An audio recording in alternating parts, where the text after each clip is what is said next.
Hello class 12th, welcome to the channel Economics Classes by Gaurav Dudeja and welcome to the 15-minute economics revision series। इस 15 minute की revision series में अब तक हम लोग कर चुके हैं बैलेंस ऑफ पेमेंट तक।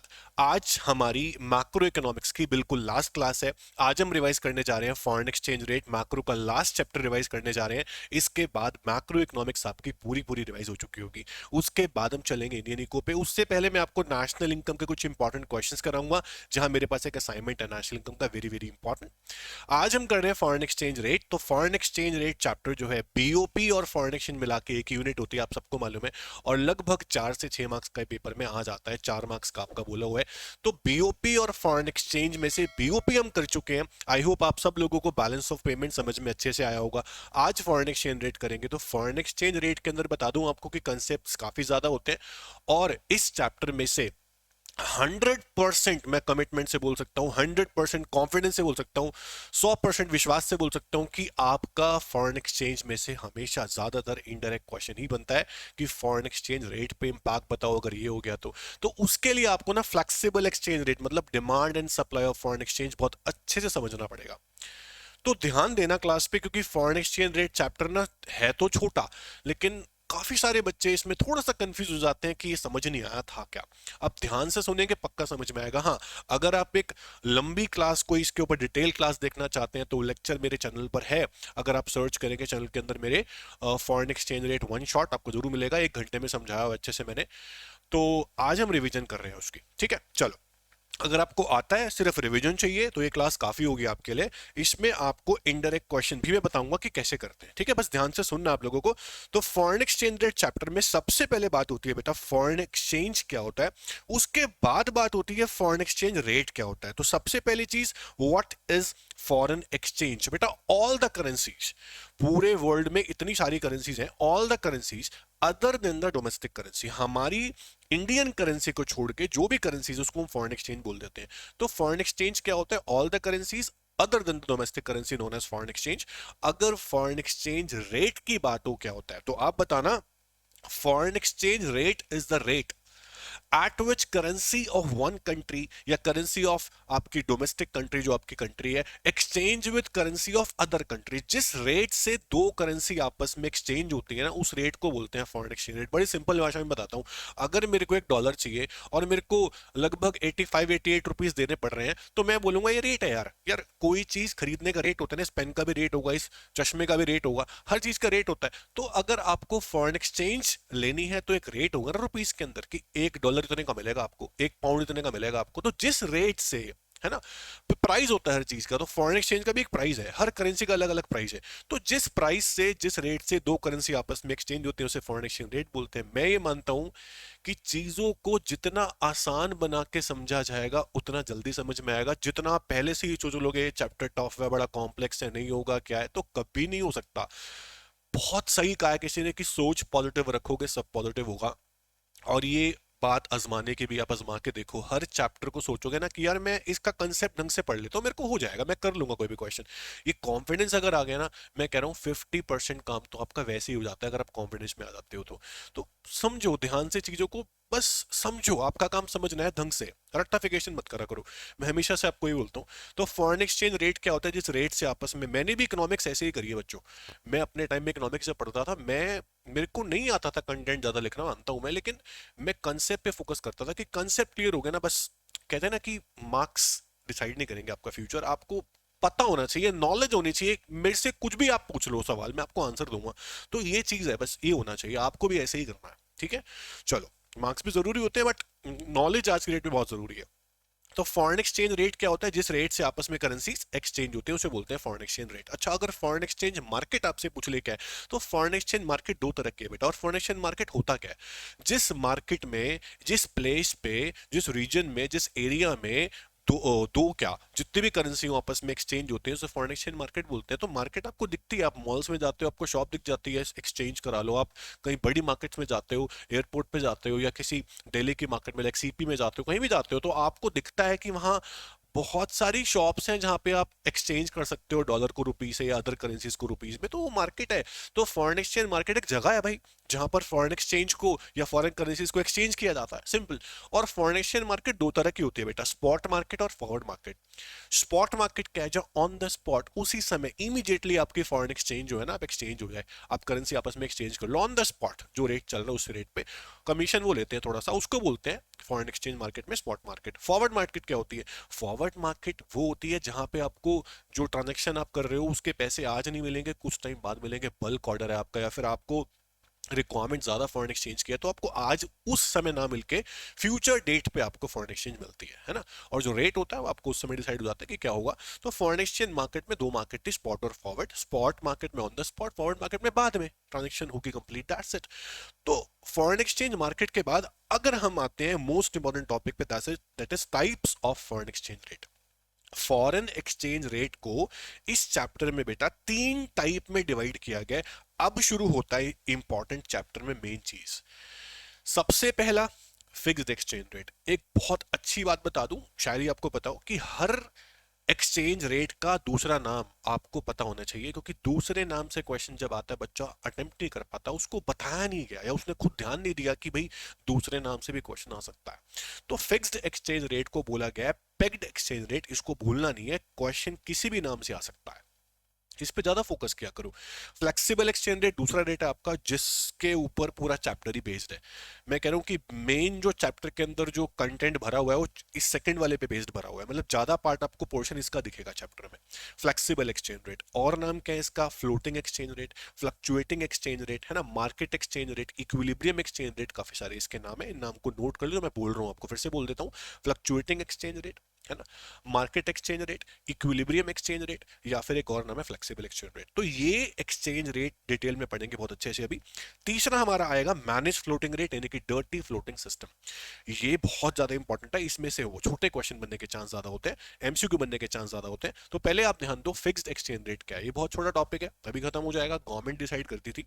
फ्लेक्सिबल इज मोर, ठीक है, ध्यान फोकस उस पर करना। तो अभी फ्लेक्सिबल एक्सचेंज से पहले पहला पहला जो टाइप है वो है फिक्स्ड एक्सचेंज रेट। ये क्या होता है बेटा, बहुत ध्यान से सुनना। फिक्स्ड एक्सचेंज रेट एक ऐसा रेट है जिसे गवर्नमेंट सेट करती थी, गवर्नमेंट तय करती थी, डिमांड सप्लाई से नहीं होता था। एक समय था जब डिमांड सप्लाई का कोई रोल ही नहीं था, प्राइवेट सेक्टर का रोल नहीं था, मार्केट का कोई रोल नहीं था, तो उस समय गवर्नमेंट खुद रेट डिसाइड करती थी। आपने पढ़ा होगा इंडियन इको के अंदर 1991 चैप्टर में, एनईपी जब फॉरेन एक्सचेंज रिफॉर्म्स आए थे तो डिमांड सप्लाई पे लेके आया गया। तो उससे पहले क्या होता था, उससे पहले गवर्नमेंट खुद तय करती थी एक्सचेंज रेट को। कैसे तय करती थी, गोल्ड के बेस पे, किसी करेंसी के बेस पे, हर तरफ से एक्सचेंज रेट गवर्नमेंट सेट, लेकिन डिमांड सप्लाई से नहीं होता था। अब हम पढ़ेंगे फिक्स्ड एक्सचेंज रेट होता क्या। It is the rate which is determined by the government, fixed by the government on the basis of gold standard system, या फिर हम एक और पढ़ेंगे ब्रेटन वुड सिस्टम। अगर मैं आपको बोलूं कि $1, ध्यान से सुनना, देखो ध्यान से, फिक्स्ड एक्सचेंज रेट सेट कैसे होता था गोल्ड के बेस पे वो बता रहा हूं। अगर मैं आपको बोलूं बेटा कि 1 पाउंड में 5 ग्राम गोल्ड आता है, ठीक है, और $1 में 2.5 ग्राम गोल्ड आता है, देखो किसी ना किसी मेटल को, किसी ना किसी कॉमोडिटी को, किसी ना किसी करेंसी को आमने सामने रखना पड़ेगा, क्योंकि उसके बेस पे हम सेट कर रहे हैं कि कितना रेट होगा। अगर 1 पाउंड में 5 ग्राम गोल्ड आता है, पाउंड किसकी करेंसी है, इंग्लैंड, ठीक है, यूके। अगर 1 पाउंड में 5 ग्राम गोल्ड आता है, $1 में 2.5 ग्राम गोल्ड आता है, 2.5, तो पाउंड बड़ा या डॉलर बड़ा, सिंपल, पाउंड बढ़ा या डॉलर बढ़ा, जिसमें गोल्ड ज्यादा आएगा वो बढ़ा। तो पाउंड में आ रहा है 5 ग्राम गोल्ड, तो पाउंड बढ़ा। कितना बढ़ा है पाउंड डॉलर से, भाई देख लो कितना गोल्ड आ रहा है, $1 में 2.5 ग्राम गोल्ड, 1 पाउंड में 5 ग्राम गोल्ड, तो पाउंड में लगभग 2 गुना ज्यादा गोल्ड, डबल आ रहा है, डबल। तो 1 पाउंड की वैल्यू डॉलर के कंपैरिजन में डबल हो गई। इस तरह से रेट सेट होता था, 1 पाउंड इज इक्वल टू $2। ऐसे डॉलर का रुपीस से, है ना, यूरो का पाउंड से, कैसे भी आप सेट कर सकते हो। तो अगर गवर्नमेंट किसी ना किसी मेटल को, यानी कि गोल्ड सिल्वर है, या फिर किसी करेंसी को बेस रख के उसको उसके सामने रख के, है ना, पैरिटी कर रहे हैं, टाई कर रहे हैं किसी चीज से, तो वो फिक्स रेट सिस्टम होता था। तो under the fix rate system सबसे मेन रोल कौन प्ले कर रहा है? गवर्नमेंट, क्योंकि गवर्नमेंट सेट कर रही है। और गवर्नमेंट को जब ये रेट सेट करना होता था, बेटा कहानी की तरह सुनो, समझ में आएगा। अगर समझ में आ रहा है, दिमाग में जा रहा है, वीडियो को लाइक कर दो, शेयर कर दो, कमेंट करना सर हाँ आ गया समझ।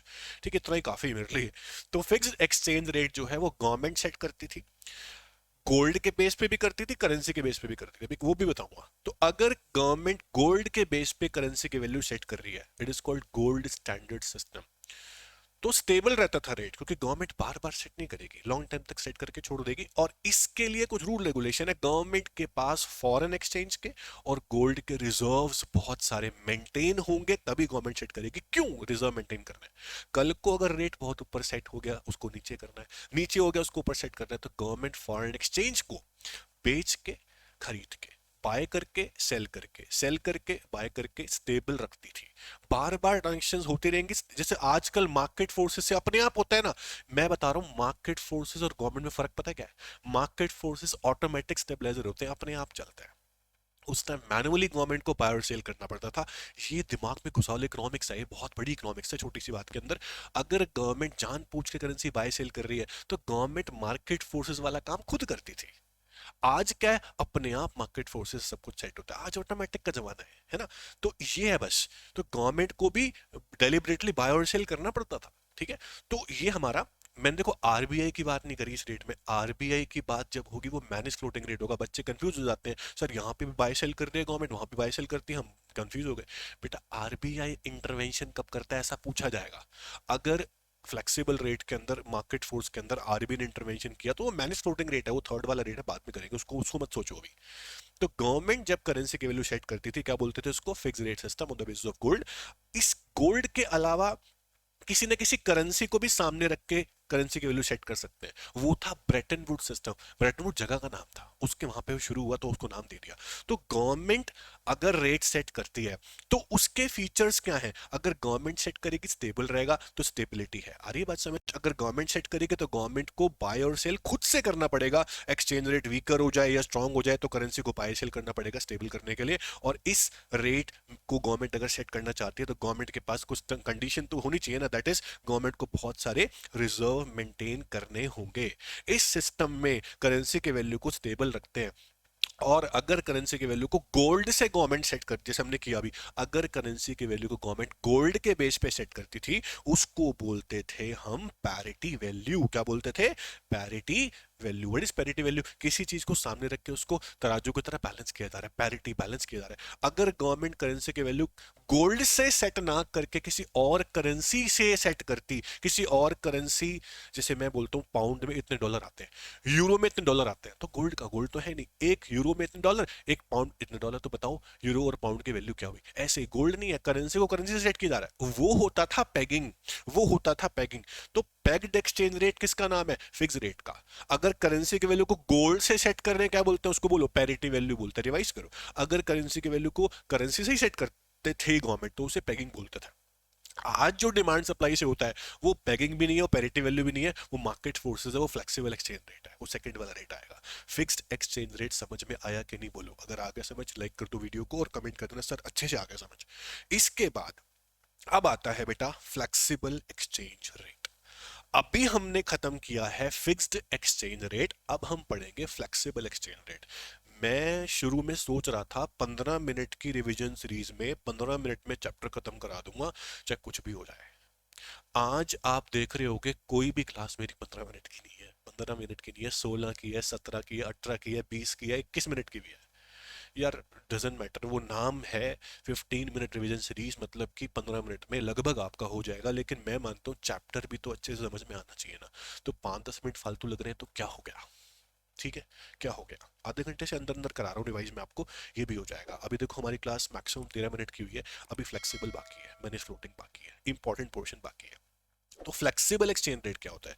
अब आपको समझ में आ गया होगा। फ्लेक्सिबल रेट के अंदर गवर्नमेंट का कोई भी मतलब नहीं है, कोई भी रोल नहीं है गवर्नमेंट फ्लेक्सिबल रेट में। अगर करेंसी की वैल्यू को गोल्ड से सेट ना करके, करेंसी से सेट ना करके, डिमांड और सप्लाई से, यानी कि market forces of demand supply से सेट किया जाए, उसको बोलते हैं फ्लेक्सिबल एक्सचेंज रेट। और ये एक्सचेंज रेट स्टेबल नहीं रहता है, क्योंकि डिमांड सप्लाई से फ्लक्चुएट होता है। तो फ्लक्चुएशन इसका फीचर है बहुत बड़ा। ठीक है, और यहां पर गवर्नमेंट का कोई भी इंटरवेंशन नहीं है। इसको बोलते हैं फ्लोटिंग या फिर इक्विलिब्रियम एक्सचेंज रेट, जो मार्केट फोर्सेस से तय हो रहा है। बात खत्म हो गई। अब आपको जो क्वेश्चन बनेंगे ना वो डिमांड सप्लाई पे ज्यादा बनेंगे। अगर एग्जाम में क्वेश्चन आया how to determine flexible exchange rate, पहले मीनिंग बता देना फ्लेक्सिबल का होता क्या है, उसके बाद बता देना कि फ्लेक्सिबल एक्सचेंज रेट जो है वो डिमांड सप्लाई से सेट होता है और जो फिक्स एक्सचेंज रेट है वो गोल्ड से सेट होता था। तो फ्लेक्सिबल एक्सचेंज रेट में आपको डिमांड सप्लाई की बातें थोड़ी सी करनी पड़ेंगी कि डिमांड क्या है, सप्लाई क्या है, उसका रिलेशन क्या है, इनवर्स है, डायरेक्ट है, सब बताना पड़ेगा। तो पहले बता दो कि अगर फ्लेक्सिबल एक्सचेंज रेट की बात हो रही है तो the rate which is determined on the basis of demand and supply, जब मीट करेंगे वहां रेट सेट होगा, उसे बोलेंगे फ्लेक्सिबल रेट। अब आपको बताना पड़ेगा कि डिमांड ऑफ फॉरेन एक्सचेंज क्या है। सिंपल सी बात है। अगर आपको डिमांड बता रहा हूं, अगर आपको देखो फ्लेक्सिबल एक्सचेंज रेट का डिटर्मिनेशन अगर आ गया, प्रोसेस समझो डिटरमाइन कैसे होता है, एक फॉर्मेट है। फ्लेक्सिबल का मीनिंग बताओ, डिमांड सप्लाई से होता है। उसके बाद बताओ डिमांड क्या है, सीधा डायग्राम मत पेल दो यार, डिमांड सप्लाई बनाया होगा क्या, थोड़ा सा कंटेंट तो दिया करो कम से कम। तो पहले बताओ डिमांड क्या। आप पता नहीं क्यों मतलब सीधा सीधा उस पे गोल पे आते हो, मतलब पॉइंट पे आते हो। अरे पॉइंट पे आओगे तो मार्क्स भी पॉइंट पे मिलेंगे, फिर पास भी पॉइंट पे होगे। कंटेंट दो, अच्छा समझाओ डिमांड है क्या भाई, सप्लाई क्या बताओ, उसके बाद फिर डिमांड सप्लाई वाला डायग्राम बनाया करो। तो डिमांड ऑफ फॉरेन एक्सचेंज क्या होता है, कितनी फॉरेन एक्सचेंज मुझे नीडेड है, मुझे चाहिए at the given exchange rate, वो डिमांड है। अगर मुझे फॉरेन एक्सचेंज के टर्म में कहीं पेमेंट करनी है, अब्रॉड से मैंने इंपोर्ट किया, मुझे पेमेंट करनी पड़ेगी। मुझे अब्रॉड में इन्वेस्ट करना है, मुझे पेमेंट करनी पड़ेगी। मुझे अब्रॉड में घूमने जाना है, मुझे पेमेंट करनी पड़ेगी। मेरे को अब्रॉड में इन्वेस्टमेंट करनी है, मुझे पेमेंट करनी पड़ेगी। मेरे को अब्रॉड में गिफ्ट भेजना है, मुझे पेमेंट करनी पड़ेगी। मेरे को अब्रॉड में स्पेकुलेशन करना है, मुझे पेमेंट करनी पड़ेगी। जहां भी मुझे पेमेंट करनी पड़ेगी उसको बोलेंगे डिमांड ऑफ फॉरेन एक्सचेंज। अगर फॉरेन एक्सचेंज रेट ज्यादा हुआ तो मैं डिमांड कम करूंगा फॉरेन एक्सचेंज की, रेट ज्यादा मैं क्यों लूं। अगर फॉरेन एक्सचेंज रेट कम हुआ तो मैं डिमांड ज्यादा करूंगा फॉरेन एक्सचेंज की। सोचो आज डॉलर 50 रुपए गिर गया, 50 रुपए का हो गया 85-87 रुपीज से 50 रुपए तक पहुंच गया। बहुत सारे लोग जो इन्वेस्टमेंट करते हैं, स्पेकुलेशन करते हैं फॉरेन एक्सचेंज में, डॉलर्स खरीद लेंगे। उनको पता है फिर अप जाएगा, जब अप जाएगा फिर बेच देंगे, प्रॉफिट कमा लेंगे। तो जब रेट लो होता है तो खरीदो। स्टॉक मार्केट यही बोलती है ना आपको, हर मार्केट यही बोलती है, सस्ता है तो लो, महंगा है तो बेच दो, सिंपल। तो बिजनेस यही है। तो डिमांड ऑफ फॉरेन एक्सचेंज मतलब फॉरेन एक्सचेंज रेट और डिमांड ऑफ फॉरेन एक्सचेंज का नेगेटिव यानी कि इनवर्स रिलेशन होता है। कैसे, अगर एक डॉलर 80 रुपए से 60 रुपए का हो गया तो सारे इंडियंस डॉलर की डिमांड को बढ़ा देंगे, ज्यादा इंपोर्ट करेंगे बाहर, सस्ता पड़ेगा ना, डॉलर सस्ता होगा तो चीजें सस्ती पड़ेंगी। जिस कंट्री की करेंसी की वैल्यू गिर गई है उस कंट्री की गुड्स भी सस्ती हो गई है। दिमाग में फंडा डाल लो, फिर से बोल रहा हूं, जिस कंट्री की करेंसी की वैल्यू गिर गई है उस कंट्री की करेंसी की, उस कंट्री की गुड्स जो है ना वो सस्ती हो गई है। इंडियन करेंसी की वैल्यू कम होगी, इंडियन गुड्स सस्ती हो जाएंगी। इसलिए गवर्नमेंट बार बार डीवैल्यूएशन करती थी ताकि हमारे एक्सपोर्ट्स बढ़े, एक्सपोर्ट्स बढ़े, एक्सपोर्ट्स बढ़े। याद है आपको इंडियन इको की बात। तो डिमांड किस लिए करते हैं, ये समझ में आया कि फॉरेन एक्सचेंज रेट का और डिमांड का इनवर्स रिलेशनशिप होता है। तो इनवर्स रिलेशनशिप को दिखा दो ना भाई डायग्राम से, फॉरेन एक्सचेंज रेट और डिमांड ऑफ फॉरेन एक्सचेंज दिखा दो उसको। अगर रेट फॉल होगा, आर से आर बन जाएगा, तो डिमांड बढ़ेगी, और रेट बढ़ जाता डिमांड कम हो जाती। तो इनवर्स रिलेशनशिप क्या शो करता है कि डिमांड का आपका डाउनवर्ड स्लोपिंग आएगा। अगर रेट बढ़ेगा डिमांड कम, रेट कम होगा डिमांड ज्यादा। तो इनवर्स रिलेशनशिप डिमांड का इज डाउनवर्ड स्लोपिंग। ये डिमांड ऑफ फॉरेन एक्सचेंज की बात खत्म हो गई। अब डिमांड किस लिए करते हो आप फॉरेन एक्सचेंज की, आपको इंपोर्ट करना हो आपको डिमांड करनी पड़ेगी, आपको घूमने जाना आपको डिमांड करनी पड़ेगी, आपको वन साइडेड पेमेंट्स बाहर भेजनी है, gift grant charity donation remittances बाहर भेजने हैं, डिमांड करनी पड़ेगी फॉरेन एक्सचेंज की। आपको अब्रॉड में से, अब्रॉड में किसी कंट्री के अंदर आपको इन्वेस्टमेंट करनी है, आपको एसेट्स परचेज करनी है, आपको डिमांड करनी पड़ेगी फॉरेन एक्सचेंज की। आपको स्पेकुलेशन करना है, आधे बच्चे जानते नहीं स्पेकुलेशन क्या होता है। स्पेकुलेशन मतलब होता है सट्टेबाजी करना। फॉरेन एक्सचेंज में भी सट्टा लगता है। सट्टा मतलब क्या, सट्टा मतलब गलत मत लो, सट्टा मतलब क्या, सस्ते में लो महंगे में बेचो प्रॉफिट कमाओ, दिस इज सट्टा। Don't take it illegal.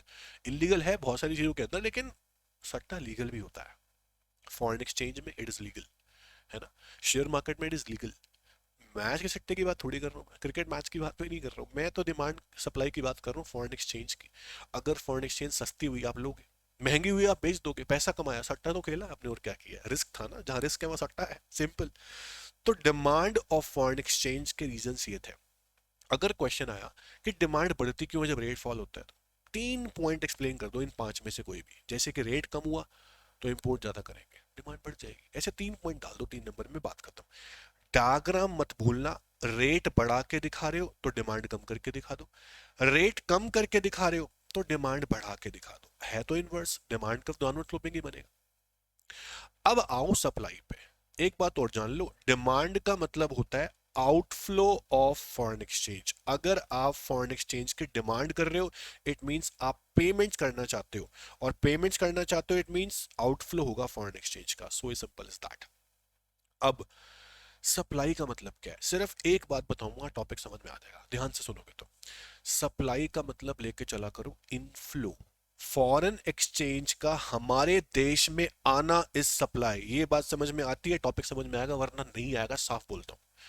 अगर फॉरेन एक्सचेंज हमारी कंट्री में आ रही है, इनफ्लो मतलब सप्लाई ऑफ फॉरेन एक्सचेंज वो होता है। अब सोचो, फॉरेन एक्सचेंज हमारी कंट्री में ज्यादा कब आएगी? कब आएगी ज्यादा? जब हमारी करेंसी की वैल्यू कम हो जाएगी।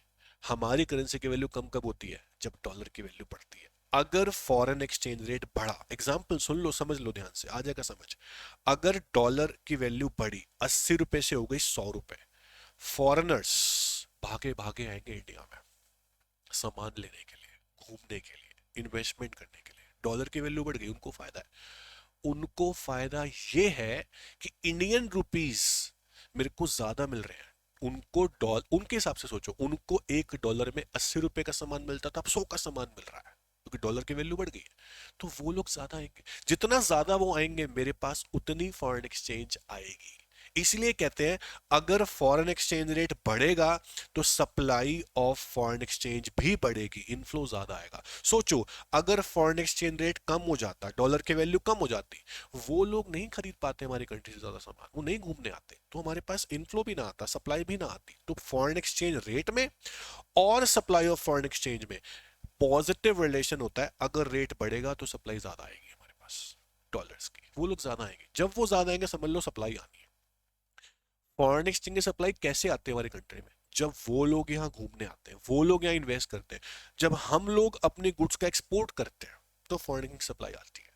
आ रही बात समझ? तो सप्लाई आना मतलब फॉरेन एक्सचेंज का आना, इनफ्लो।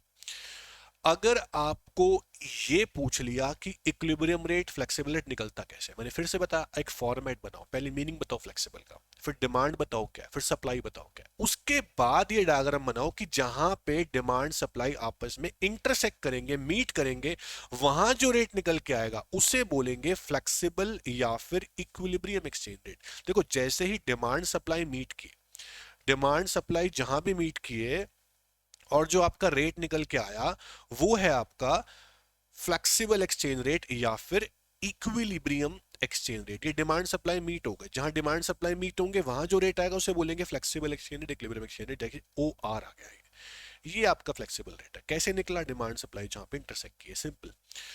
अब एक बात जान लो, मैंने स्टूडेंट को बाद में कराता हूं, बड़ी इंपॉर्टेंट सी बात है। डेप्रीशिएशन और एप्रीशिएशन क्या है, रीवैल्यूएशन और डीवैल्यूएशन क्या है, आइए समझते हैं। हमने अब तक दो रेट पढ़े हैं बेटा जी। एक पढ़ा है हमने फिक्स्ड एक्सचेंज रेट, जिसको गवर्नमेंट सेट करती थी, है ना। एक हमने पढ़ा है फ्लेक्सिबल एक्सचेंज रेट, जो डिमांड सप्लाई से सेट होता है, राइट। अब अगर गवर्नमेंट सेट करती थी तो गवर्नमेंट अपने हिसाब से, अपनी मर्जी से, जान पूछ के, डेलिबरेटली कभी भी करेंसी की वैल्यू को बढ़ा सकती है और कम कर सकती है। अगर गवर्नमेंट ने हमारी करेंसी की वैल्यू को कम कर दिया, मतलब डॉलर की वैल्यू बढ़ गई 50 से 60, ऑटोमेटिकली आपकी करेंसी की वैल्यू कम हो गई। कैसे कम हो गई यार? आपको डॉलर के बदले में 50 रुपए देने पड़ते थे, अब आपको डॉलर के बदले में 60 रुपए देने पड़ते हैं, आपका नुकसान है। तो आपकी करेंसी यानी कि इंडियन करेंसी, डोमेस्टिक करेंसी की वैल्यू कम हो गई है। जब ये काम गवर्नमेंट करती थी तो इसको डीवैल्यूएशन बोलते थे। आज ये डिमांड सप्लाई से होता है अगर, तो इसको डेप्रिसिएशन बोलते हैं। बात एक ही है, डोमेस्टिक करेंसी डीवैल्यूएट बोलूंगा इसको, मैं डेप्रिशिएट नहीं बोलूंगा। गवर्नमेंट कर रही है करेंसी की वैल्यू कम तो डीवैल्यूएशन। अगर ये डिमांड सप्लाई से सेम चीज रिपीट होती है, सेम टू सेम, तो इसको डेप्रिशिएशन बोलते हैं बेटा, इतना ही फर्क है। अगर डोमेस्टिक करेंसी की वैल्यू गिर रही है in terms of foreign currency under the fix rate system, तो ये डीवैल्यूएशन है। अगर यही चीज डिमांड सप्लाई में हो रही है, डॉलर की वैल्यू 50 से 60 हो रही है, सेम चीज रिपीट हो रही है, तो वो डेप्रिसिएशन है। सिंपल सिंपल, बहुत सिंपल। अगर हमारी करेंसी की वैल्यू, डोमेस्टिक इंडियन करेंसी की वैल्यू बढ़ जाए, अगर डॉलर के रेट 50 से 40 हो जाते, तो मेरे को डॉलर के बदले में पहले 50 देने पड़ते थे, अब 40 रुपए देने पड़ रहे हैं, मेरे को फायदा है। अगर ये काम गवर्नमेंट ने किया है, डॉलर की वैल्यू को 50 से 40 पे लेके आई है, तो ये रीवैल्यूएशन है। अगर यही चीज डिमांड सप्लाई में होती सेम, तो ये एप्रिसिएशन कहा जाएगा, नॉट रीवैल्यूएशन। सिंपल सी बात है। डेप्रिसिएशन एप्रिसिएशन जो होते हैं ना बेटा, वो फ्लेक्सिबल रेट में होते हैं, और जो डीवैल्यूएशन रिवैल्यूएशन होते हैं वो फिक्स रेट में होते हैं। आपसे पूछेंगे इनडायरेक्ट क्वेश्चन, अगर हमारी करेंसी, डोमेस्टिक करेंसी डेप्रिशिएट हो रही है या डीवैल्यूएट हो रही है, तो आपकी कंट्री के इंपोर्ट्स पे और एक्सपोर्ट्स पे क्या फर्क पड़ेगा? मैं लिख के दे रहा हूं आपको साफ साफ। अगर हमारी करेंसी डेप्रीशिएट हो रही है, इंडियन करेंसी क्या हो रही है? Depreciate. Depreciation of domestic currency, हमारी करेंसी की वैल्यू डेप्रीशिएट हो रही है। एग्जांपल भी देता हूं मैं आपको। $1 50 का था, अब $1 70 का है, आपको ज्यादा रुपए देने पड़ रहे हैं, आपकी करेंसी डेप्रीशिएट हो रही है। तो यार मेरे को ज्यादा रुपए जब देने पड़ेंगे, तो मैं इंपोर्ट्स कैसे कर पाऊंगा ज्यादा? तो मैं इंपोर्ट्स नहीं कर सकता ज्यादा, मेरे इंपोर्ट्स कम होंगे। So simple is that. अगर मेरी करेंसी की वैल्यू कम हो रही है ना, मतलब डॉलर की वैल्यू बढ़ रही है, वो लोग ज्यादा परचेज कर सकते हैं, उनकी डॉलर की वैल्यू बढ़ रही है, इट मींस मेरा सामान ज्यादा बिक सकता है। एक्सपोर्ट्स मेरे बढ़ेंगे, इंपोर्ट्स मेरे कम होंगे। ये बात आपको समझ में आनी चाहिए अच्छे से। डेप्रीशिएशन और डीवैल्यूएशन का एक्सपोर्ट्स इंपोर्ट्स पे सेम इंपैक्ट है। बात तो एक है, क्योंकि अगर पूछते हैं कि आपकी करेंसी की वैल्यू एप्रिशिएट हो रही है, क्या हो रही है बेटा? एप्रिशिएट हो रही है। आपकी करेंसी की वैल्यू एप्रिशिएट हो रही है, बढ़ रही है। ऑब्वियस, आपकी करेंसी की वैल्यू एप्रिशिएट हो रही है, एप्रिशिएट हो रही है, डोमेस्टिक करेंसी की बात हो रही है, तो आप ज्यादा खरीद पाओगे अब्रॉड से सामान, तो आपके इंपोर्ट्स बढ़ेंगे और आपके एक्सपोर्ट्स कम होंगे, क्योंकि आपकी गुड्स महंगी होगी। मैंने कहा था ना, आपकी करेंसी की वैल्यू कम हुई तो आपकी कंट्री की चीजें भी सस्ती हो गई, आपकी करेंसी की वैल्यू बढ़ गई तो आपकी चीजें भी महंगी हो गई, तो एक्सपोर्ट्स नहीं कर पाएंगे। ये इसका आंसर है। अब बचता है what is managed floating system. ध्यान से सुनना, बड़े सिंपल भाषा में 1 मिनट में समझा दूंगा आपको मैनेज फ्लोटिंग सिस्टम क्या होता है। अगर आप ये देखें कि फ्लेक्सिबल रेट चलता है आज, और फ्लेक्सिबल रेट तो keeps on fluctuating, flexible rate में फ्लक्चुएशन बहुत ज्यादा आती है। एक डायग्राम से समझाता हूं मैं आपको। सोचो ये आपका डिमांड सप्लाई है, और रेट निकल के आया आपका एक ये $50 डॉलर में। अब it keeps on fluctuating, market का मतलब है ही यही, उतरना चढ़ना, गिरना बढ़ना। अगर फ्लक्चुएशन इतनी ज्यादा हो गई कि गवर्नमेंट को लग रहा है कि फ्लक्चुएशन बहुत ज्यादा हो गई है, इतना रेट नहीं जाना चाहिए था, चाहे वो लोवेस्ट पॉइंट हो चाहे वो अपेस्ट पॉइंट हो, मतलब लोवेस्ट या अपर पॉइंट हो, बड़ा ऊपर वाला पॉइंट हो। अगर गवर्नमेंट बोलती है कि इस अपर लिमिट से ऊपर रेट गया तो दिक्कत है, इससे नीचे रेट गया जो ये सेट किया हुआ वैल्यू, तो दिक्कत है। मतलब एक दो वैल्यू सेट की हुई है गवर्नमेंट ने, एक ऊपर की एक नीचे की। इन दोनों वैल्यू से रेट ऊपर नीचे गया तो ऑब्वियस हम किस लिए बैठे हैं? गवर्नमेंट कहते हैं हम किस लिए बैठे हैं? हम करेक्शन करेंगे। गवर्नमेंट कह रही है फ्लेक्सिबल रेट चलता रहेगा, हमारा कोई इंटरवेंशन नहीं है। लेकिन फ्लेक्सिबल रेट में कोई दिक्कत हुई, बहुत ज्यादा रिस्ट्रिक्शंस चाहती है गवर्नमेंट, एक लिमिट होती है उसमें रिस्ट्रिक्ट करना चाहती है फ्लक्चुएशंस को। अगर कोई दिक्कत हुई तो ऑब्वियस मेरे को बीच में आना पड़ेगा, मतलब गवर्नमेंट को बीच में आना पड़ेगा। गवर्नमेंट खुद बीच में नहीं आती, गवर्नमेंट ने आरबीआई को फॉरेन एक्सचेंज का कस्टडियन बनाया हुआ है। अगर फ्लक्चुएशंस बहुत ज्यादा हुई तो आरबीआई इंटरवेंशन करता है। फ्लेक्सिबल एक्सचेंज रेट के अंदर इंटरवेंशन कर रहा है आरबीआई, किसके कहने पे? गवर्नमेंट के कहने पे। तो जब फ्लेक्सिबल रेट फ्लक्चुएशन बहुत ज्यादा हो जाती है, तो उसको करेक्ट करने के लिए, उसको फ्लक्चुएशन को रोकने के लिए जब इंटरवेंशन होता है आरबीआई का, गवर्नमेंट का एक तरह से फ्लेक्सिबल के अंदर, to restrict the fluctuation, this is called manage floating. Floating क्या है? Flexible rate. फ्लोटिंग को फ्लेक्सिबल बोलते हैं ना। और मैनेज क्या है? मैनेज करना। जब फ्लोटिंग रेट को मैनेज किया जाएगा, वो मैनेज फ्लोटिंग होगा, खत्म बात। गवर्नमेंट मैनेज कर रही है, इंटरवेंशन कर रही है। अगर आपसे पूछ ले डीप की बात कि गवर्नमेंट करती कैसे है मैनेज, इंटरवेंशन तो कर दी, अब करेगी क्या? वही सेम काम जो गवर्नमेंट फिक्स रेट में करती थी, फॉरेन एक्सचेंज को बाय करना और सेल करना, स्टेबल रखना रेट को, वही काम गवर्नमेंट फिर से आरबीआई से करवा रही है। आरबीआई फॉरेन एक्सचेंज को बाय करेगा, सेल करेगा, जो भी करना है करेगा, ताकि रेट अपनी लिमिट में आ जाए। This is called manage floating, also called dirty floating rate. तो मैनेज फ्लोटिंग हाइब्रिड सिस्टम है, मिक्स सिस्टम है, फ्लेक्सिबल का और एक तरह से फिक्स्ड का, क्योंकि गवर्नमेंट बीच में आ रही है। This is called manage floating rate. I hope आपको समझ में आया होगा। चैप्टर की शुरुआत भी अच्छी हुई थी, एंडिंग भी अच्छी हुई है। अगर समझ में आया, like the video, share the video, comment करना मत भूलना। ओके और जिन लोगों ने पहली बार वीडियो देखी है, पहली बार चैनल पर आए हैं, सब्सक्राइब कर देना चैनल को। Thank you so much, all the best, take care.